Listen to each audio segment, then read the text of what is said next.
wary of the so-called reforms coming out of Washington.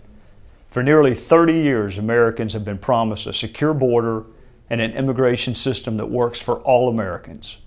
Those promises have not been kept, and both political parties bear responsibility for that. Right now, the President of the United States is able to shut down the enforcement of some of our immigration laws because he does not like those laws. Never mind that he took an oath to faithfully execute the law. Never mind that you have to follow all laws whether you agree with them or not. And never mind that respect for and adherence to the law is the bedrock of a functioning democracy. As we move toward an immigration system that works for all Americans and a system worthy of your respect, we should keep in mind the primary function of government is the safety and security of the American people. That is true on the national level with national defense. It is true on the state and local level with law enforcement and police officers.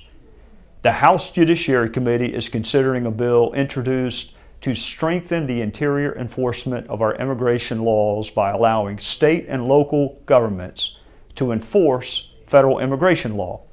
In doing so, we remove the ability of this or future presidents of either party to systematically shut down portions of the law to suit their political purposes. In addition, we embrace the reality that many people currently in the country unlawfully did not cross any border. Rather, they were invited into our country through a visa and did not leave when required to by law.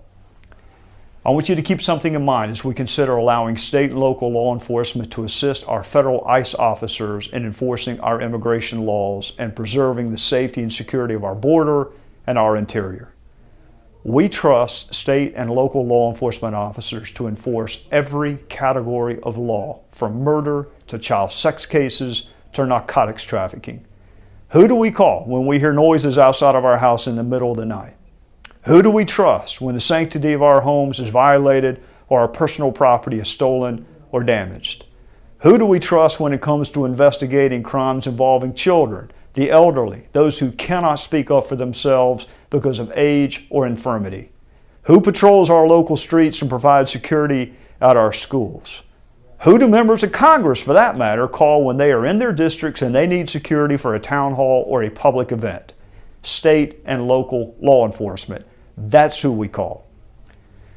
If we trust them to do all of that, if we trust them with every category of crime and enforcement, surely we should give them a role in enforcing our country's immigration laws. To learn more